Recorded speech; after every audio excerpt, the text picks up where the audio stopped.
My name is Kesha Afrika Oliver, and I used to work for Colonial Williamsburg as an interpreter.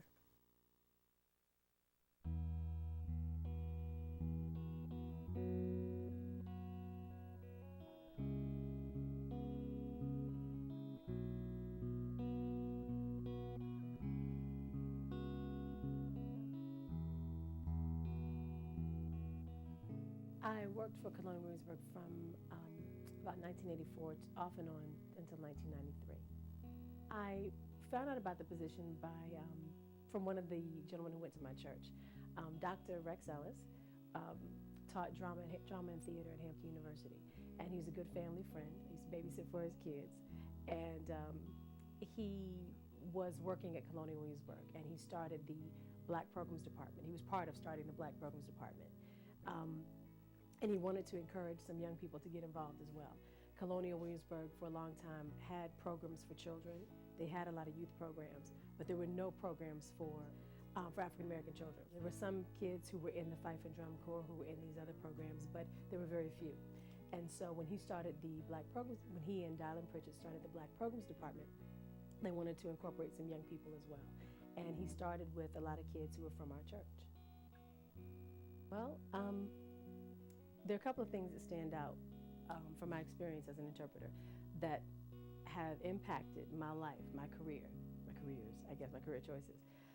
I've always wanted to be an actress, and I was brought up to be a thinker, to think critically, to think about everything, and consider things very carefully. And working in Williamsburg, we were taught to do research. We weren't just able to kind of take what we learned in school for face value, because in school we never learned the complete story. We learned the slaves would have slept here and the slave works on the plantation, and that's pretty much it. They were brought from Africa, and it was as if our history began with slavery. And something inside of us, told us that wasn't true. In Williamsburg, we were able to do the research. We actually looked at slave narratives. We read slave narratives. We learned about Africa. We learned about West Africa and languages and that kind of thing, cultures and histories.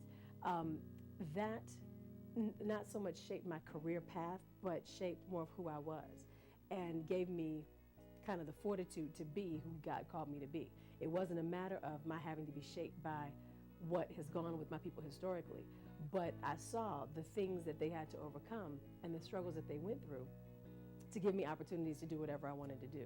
So being an educator, I was able to use that to teach other people. I was able to use that when I worked with people in other environments where I didn't have to be offended by everything that people said. I could use those potentially offensive comments that people would say or other things that would go on, and I could use them as teachable moments.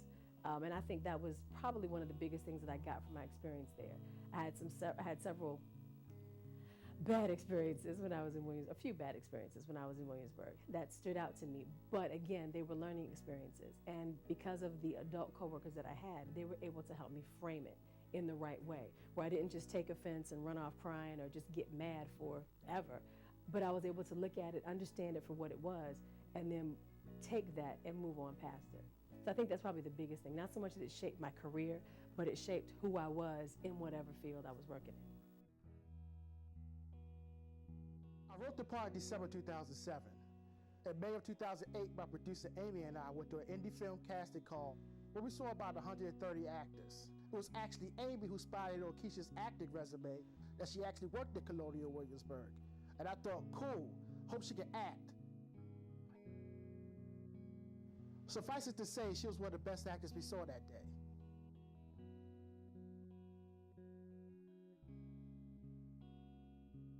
So one gentleman, I use that term loosely, but one man asked, he said, I have a question.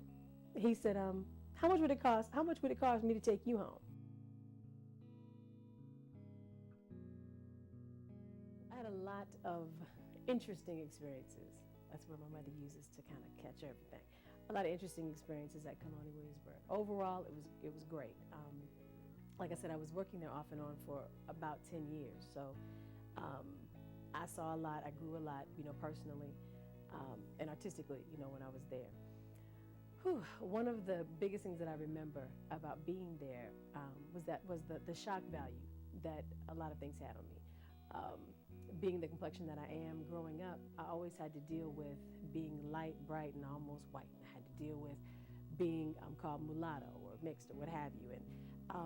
And I used to remark there are no white people that I could find in my family for 4 generations back. And so you have friends who had grandparents that were white or parents who were white, and they were all much darker than I. But, and growing up, I had to deal with that. Well, when I got to Colonial Williamsburg, of course, being my complexion during that, someone who was my complexion during that time would have very likely have been the daughter of a master or the product of some miscegenation. And with my coworkers, I even had to deal with some of that. They called me Mulatto K, and this other guy who was there, they called him Mulatto J, and what have you. And I didn't really like that. And one of the things that I learned in Williamsburg was how to deal with that. People weren't going to back off of it just because I didn't like it. People tease each other, we joke each other all the time. Even though I didn't like it, I had to deal with it. And one of the things that I saw was how to deal with it. I learned how to not let those kinds of things affect me negatively. There was one instance in which we had a performance. As we often did, we did this performance for a group of wealthy people. In this particular case, we did not have a real backstage area in which to change. So we had to use the bathrooms. So as we finished the performance, I went in the bathroom to change. And these 2 little white ladies came in, and I heard them talking about the show. And so I wanted, I was 14 years old, 13, 14 years old, 13, and I wanted to hear, what they were saying about the show. So I listened, and they talked about, the performance, and they said some good things. They really enjoyed it, and I was feeling pretty good about myself. And then they said, but some of them, there were a couple of them you just can't tell. And I didn't know what she was talking about. And the other lady said, I know, you just don't know. They're white, they're black. And I began to pick up. She was talking about the fact that there were 2 of us who were very light in complexion in the show. And I'm thinking, can't tell. Okay. And so they continued talking about, if you don't see other species intermixing. You don't see dogs and birds, having children. Wow, okay. And then at this point, I just have to sit and continue to listen, or stand and continue to listen. They continued by saying that if God intended for us to interbreed, then He would have made us all alike. And that blew my mind. And then they left, and I walked out kind of stunned. And I spoke to a couple of the adults with whom we were working. And when I told them the story, they were like, yep, welcome to Williamsburg. It wasn't a big deal for them, but they saw, okay, well, it's about time you got it. You were going to hear that kind of thing at some point. And I was so blown away. I thought that they would be just as shocked as I was with my grand 13 years of wisdom. But they weren't. And what I realized was that kind of stuff happens and is said and is thought and is felt, all the time. And that was a real learning experience for me. And I had several of those little learning experiences while I was there. Some very positive, where I saw people impacted by what we were doing. I saw people who were visibly shaken by the realities of slavery as conveyed by our characters. Young people talking about, maybe I'll get to see my daddy today. He was sold off, and, the master said we might get to go see him. And there was so much hope in the child, but it was such a ridiculous situation that the adults in the audience got it. And you could see they were visibly impacted and visibly shaken. There were other times when we had some audience members who had different reactions. Again, growing up in the program, I looked a little older than my years, but I was probably about maybe 15 or 16 at the time. And I was still, a kid, but performing, with some adults in the company. And we would often be in one of the kitchens or one of the laundry areas or something like that, and groups would come through as part of their tour. This one group came through, and I'll never forget this. After we did our monologues, and we would kind of do a little dialogue, a little scene, or what have you. Sometimes we would sort of improv, and the people would have an opportunity to ask questions. And we, during these particular times, were supposed to remain in first person. So any responses to our question, any responses to their questions, were going to be the responses that an 18th century person would have had, at the time. So we couldn't know what a bus was. We didn't know what a camera was, that kind of thing. So one gentleman, I use that term loosely, but one man asked, he said, I have a question. He said, how much will it cost for me to take you home? That was deep. And it gave me pause because I didn't want to, I was trained anyway by my family not to respond in a crazy way to adults, even when they say things that are inappropriate. However, I didn't know how to respond to that because certainly he wasn't going to take me home. And obviously I was greatly offended by the question.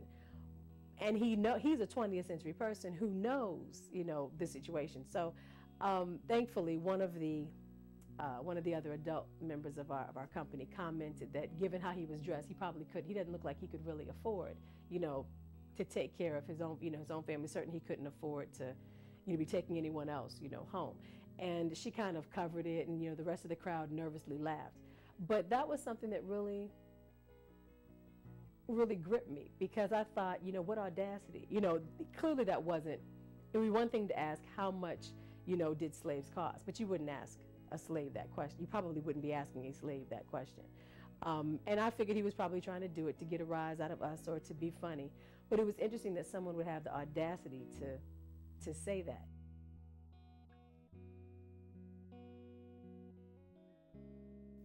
As a family, we didn't really have second thoughts about participating in the program initially. My parents, I think, thought that it would be a good opportunity. My parents are pretty proactive. Obviously, they named me Kesha Afrika Oliver, so they have a good sense of their culture. But they recognize the importance of history in addition to the importance of giving me good experiences.